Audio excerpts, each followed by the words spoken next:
I heard about the ENZO brand since I started reviewing folding bikes 6 years ago. Their bikes are made in China, but the company is based in Miami, Florida. The e-bikes have been highly prized by their customers, and I finally have a chance to test the newest ENZO folding electric bike. If you follow their products, you might see that the new bike has the same design as their predecessors released years ago. There have been some improvements, but the look stays almost the same. The manufacturer makes only one e-bike and keep refining the design, engine and batteries over the years. The e-bike comes in a wide range of color options, and my bike is the white one. All colors glow in the dark except from the black one. The longer I use the bike, the more I love it because every detail is well thought out.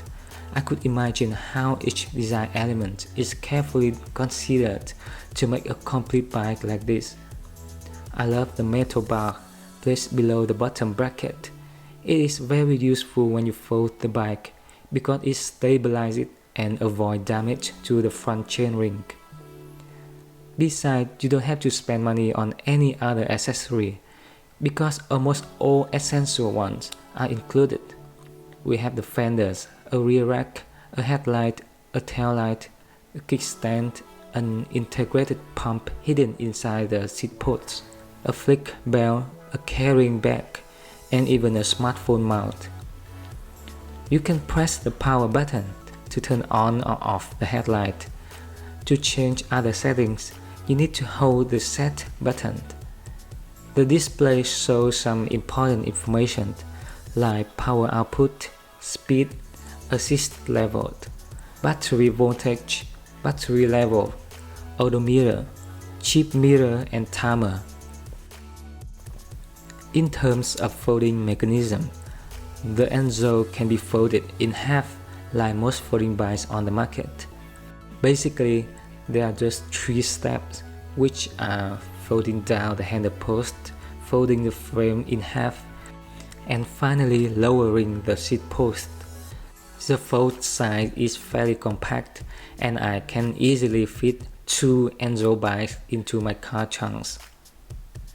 However, the downside of the bike is that it's quite heavy at nearly 50 pounds. The bike is bulky and lifting it up becomes more difficult.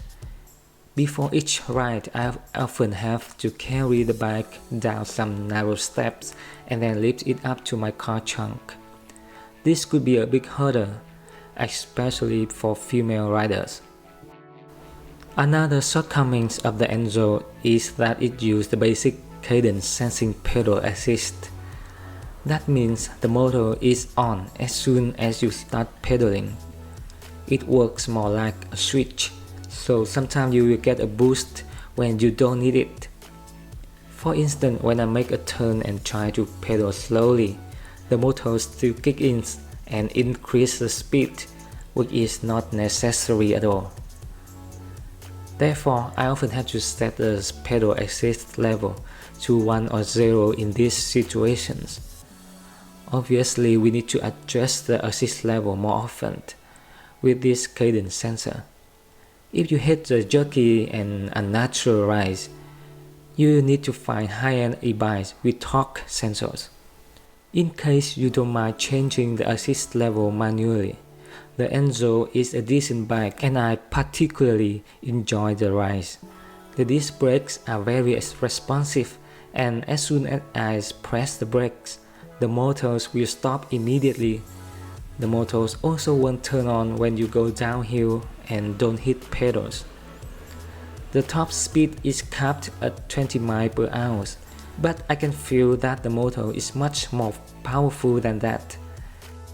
I can climb hills with ease using the trigger throttle only. I use the bike in the assist level of 1 or 2 most of the time, and pedaling feels effortlessly already.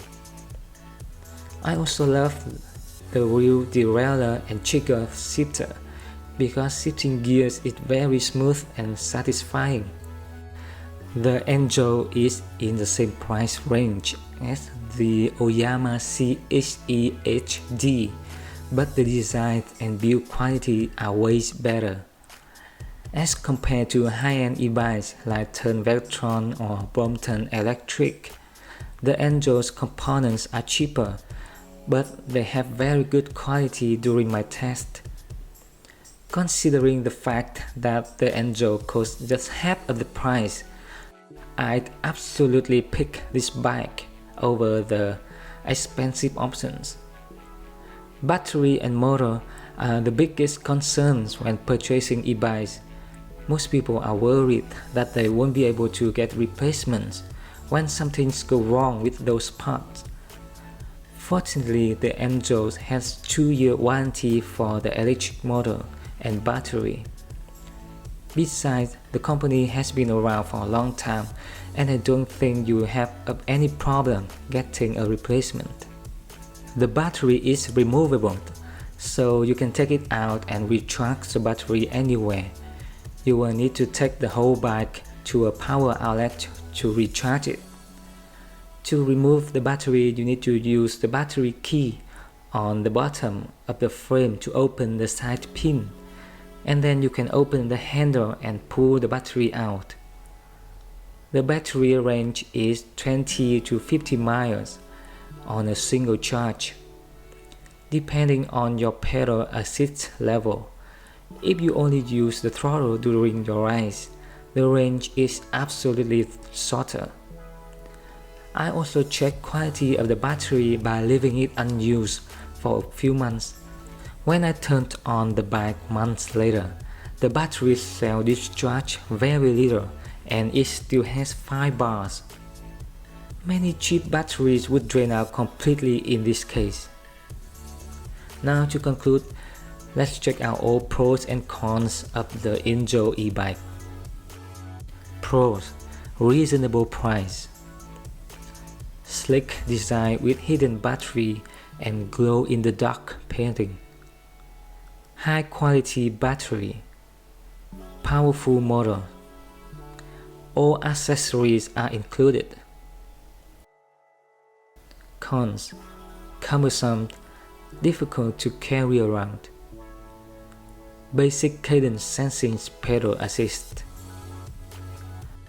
After testing the ENZO e-bike for an extended period of time, I can understand why people love it.